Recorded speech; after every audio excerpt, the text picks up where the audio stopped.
Amen.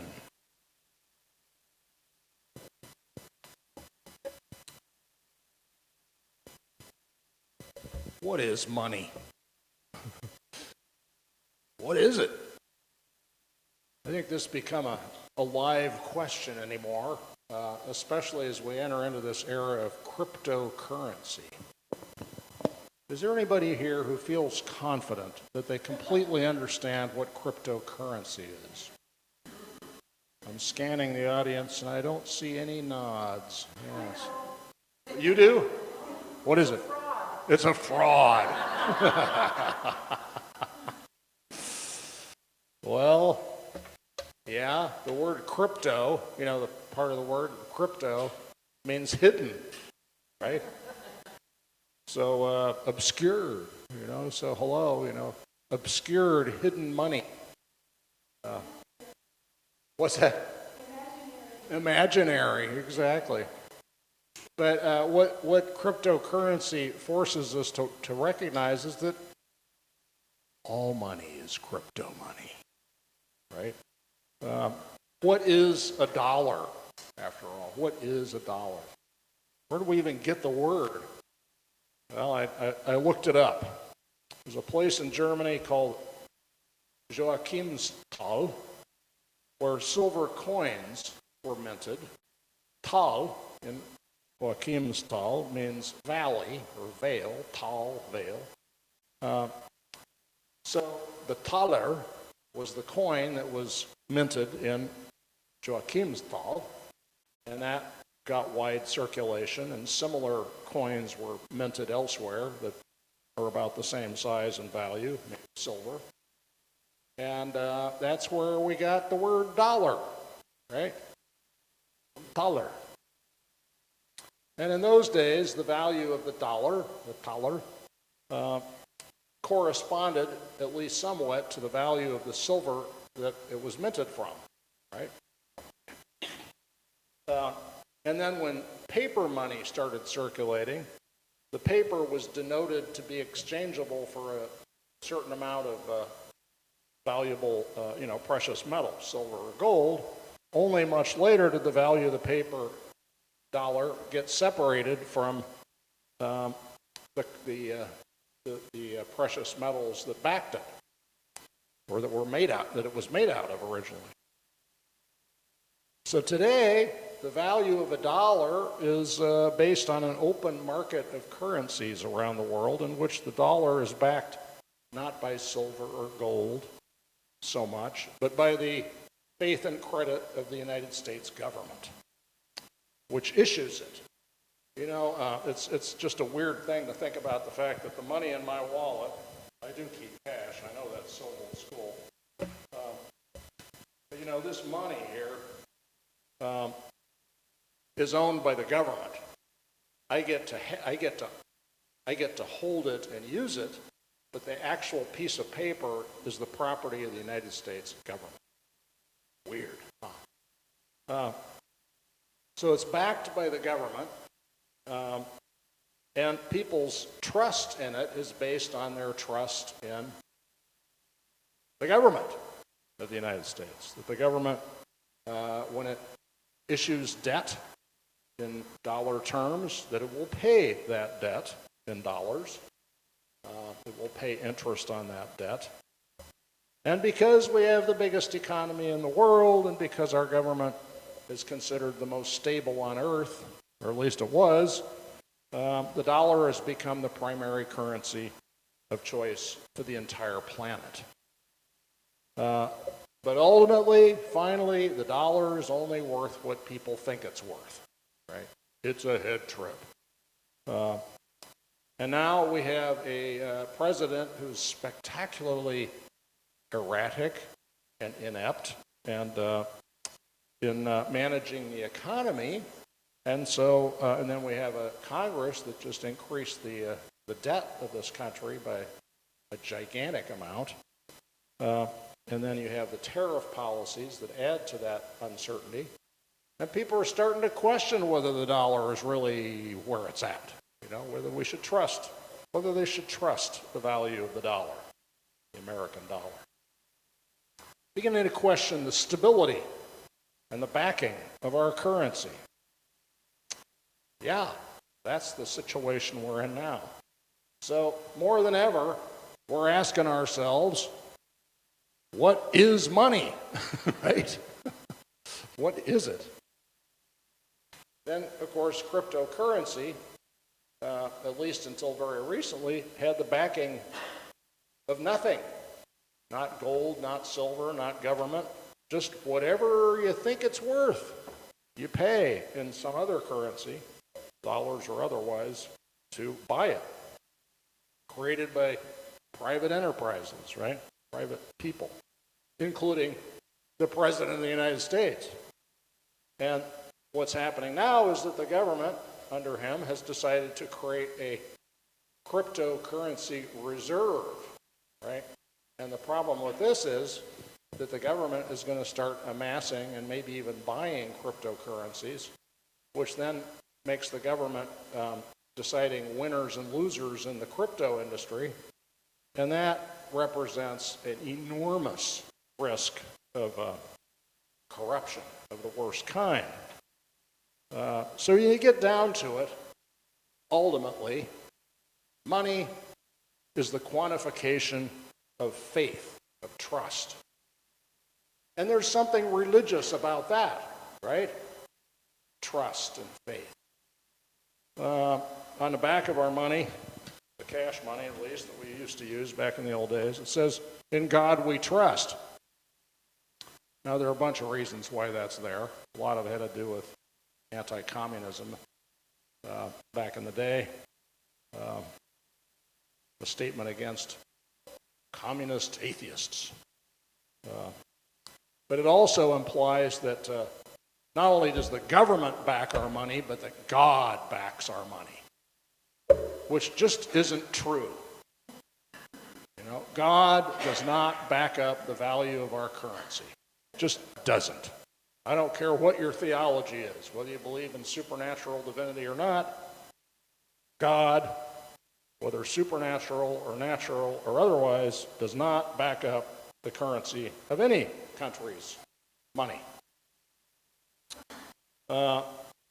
And certainly, if Bitcoin loses its value, God will not back that up. God will not rush in to buy up Bitcoin and lift up the price.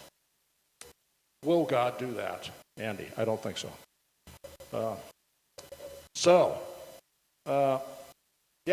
If the dollar collapses because of fabulous mismanagement of the economy by our government, and the world realizes that this country is being run by madmen, God is not going to drop gold coins into Fort Knox to back up our money.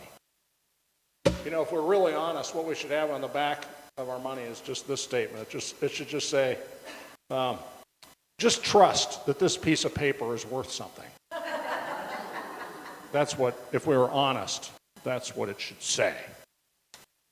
That's the truth of it. But trust and faith, which is the basis of the value of currency, but trust and faith, that's a beautiful thing, right? Without it, our relationships fall to pieces, our families fall apart, our churches are meaningless. Without it, the institutions of our society and our democracy can't function.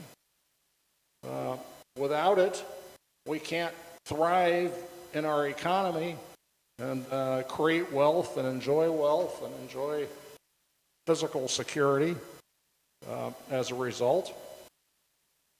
Faith, trust, these are virtues that matter in a very practical, real way. Yes? Neighbors trusting neighbors to pitch in times that are tough.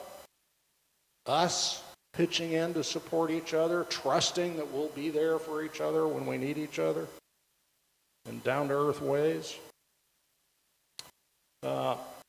This is a spiritual, yes, a religious virtue. The Jewish people, as we know from history, because all invasions and persecutions they suffered, they wound up being dispersed all over the Roman Empire in little communities all over the empire. And because they had a religion that was focused on laws, and because it had a religion very focused on ethics, yes, and a community built on trust, and the trust was founded on this religious system of laws and norms and values. This was an ideal situation for Jews in Alexandria in Roman Egypt to make trade deals with Jews in the city of Rome and trust that the money would flow and it would go where it was supposed to go and that things would be delivered as agreed. So this system of trust within their community made possible their ability to become international trade people, which later evolved into international finance. And still to this day, Jewish people are, in fact, overrepresented in the financial world. And it all came from religion, and it came from persecution that spread them all over the empire and the world. And it enabled other people to attach themselves to that system of trust and faith and helped everybody thrive and flourish. That little community, small community of people scattered around the world, benefited the planet, benefited everybody in the end. I had a rabbi friend who got really involved in researching genizas. So a geniza is like a library or a repository of documents for Jewish people. They still exist. And the deal was, any piece of paper that had the name of God on it, for whatever reason, whether a religious text or even a contract, very often the Jewish people, when they made a contract, a business contract, they would invoke the name of God. You know, in God's name, by the blessing of God, we make this agreement to give it moral authority. Any document that had the name of God on it could not be burned, which is what you would ordinarily do with a useless piece of paper. You can't burn the written name of God against Jewish law. So they would put them in these repositories, right? These libraries, basically. And ultimately, the idea was that eventually they'd be buried after a certain specified period of time. But the repositories kept, anyway, they become these amazing repositories of Jewish history and of the history of the Roman Empire, for that matter. Because, and one of the amazing things is that the genizas have a record of the business life of the Roman Empire. Fascinating, right? You want to study the economy of the Roman Empire, you go to the Geniza and see what the Jewish people wrote in their contracts. So there's something divine about that. Yeah? Literally divine, right? The name of God being invoked. And the fact that we have these records is really miraculous and wonderful. So,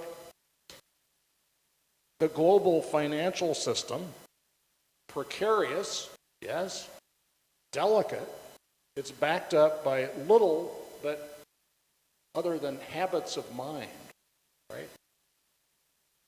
It inspires both awe and suspicion, right? Especially now as we're getting to look behind the curtain. Kind of like, Dorothy in The Wizard of Oz, she pulls back the curtain and there's just a guy, pulling levers and twisting knobs, managing the system. And you go, oh, It's just a mortal flesh involved here, corruptible human flesh behind all this. So now we're in an era where we're taking a good look behind the curtain of the money system, yeah, with all of its flaws and weirdness. More aware than ever of how precarious it is and how many illusions are involved in it, but also more aware than ever of the networks of trust that it represents and how precious trust is and faith is among people. Filaments of trust that hold us together, invisible filaments of trust that make life possible, that make it possible for us to buy gas at the gas station, get our food at the store, all with invisible money. Money we used to flash around like this or in coins that now is just a head trip. But what an important head trip it is to make life possible for us. So the question is, how do we make this system equitable, fair? How do we make it moral? These are spiritual questions. How we spend money is a moral question, which is ultimately a faith question. Where do we put our money? How do we spend it? How do we make it?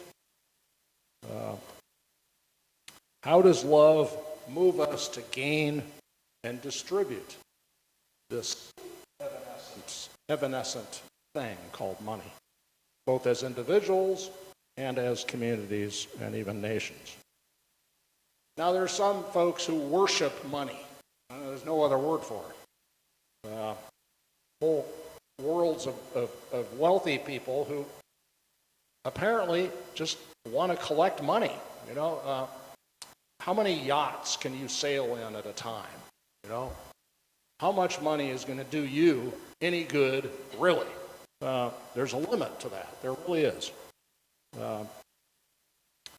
And yet there are folks that just want to amass more and more and more of it. For what?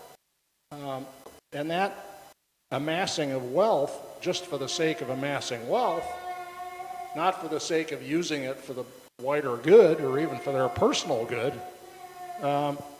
that distorts the economy. That distorts our society, distorts our politics. It's a real problem.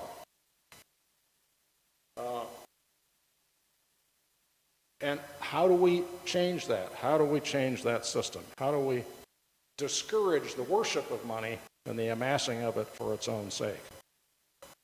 You know, we measure our wealth, our national wealth and well-being in money. And that's a problem. You know, get this. When New Orleans flooded, destroying the city, killing thousands of people, you know what happened to the GDP of Louisiana? It went up. Why? Because all sorts of money and labor went into rebuilding it. Yeah. So the GDP went up, even though the standard of living went into the water, right? The GDP is not a measure of our well-being. It just isn't. The people of New Orleans were miserable, but you would not have known it from the financial stats. Money is not sacred, nor are the banks and financial institutions through which money moves, but the trust that gives money value has a sacred quality. It's a precious thing. It must be preserved. Somehow we have to keep these filaments of trust intact while we reform our system of moving and managing and creating money. We've got to demand transparency and comparability in the fees that banks and financial institutions charge. It's a mess. How do you compare what Bank of America is doing versus what Wells Fargo is doing in terms of management? You know, it's like, how do you make a choice between those two banks? Does anybody, if you all figured that out, let me know. Because I don't get it, right? It's not obvious. There's no way to compare them. So we need transparency. We need laws about that. We need sensible regulations to break up monopolies that concentrate wealth and power, political power. We need to increase competition among companies to benefit consumers, to lower prices, to have more interesting options in our economy. Yes, we need billionaires. You're hearing it from a preacher, a progressive Christian preacher. I think we do, in fact, need billionaires, but we need billionaires that invest their money in risky investments that ultimately can benefit all of us. And we need their money out of politics completely. Zero billionaire money in politics. And we need to tax them a lot, right? Commensurate with their income. You know, back in the days of Dwight D. Eisenhower, a Republican, the top tax rate, marginal, you know, stuff like this, at the top level, the tax rate was 90%. Now it's down to like 32%, somewhere in that range, which is doesn't make sense. We're going backwards on all this today, but soon enough we're going to have more choices in our elections about politicians that can move us in the direction of sensible flow of money for our society. You know, people hated Zacchaeus because he was a tax collector, and the reason for that, you probably know, is because the whole Roman system of collecting taxes is nothing like the system we have here. We all gripe about it here, but oh baby, you think this is bad, check out what they did in the Roman Empire. Basically, the empire would appoint people and say, you bring in X amount of denarii of taxes, go get it, I don't care how, right?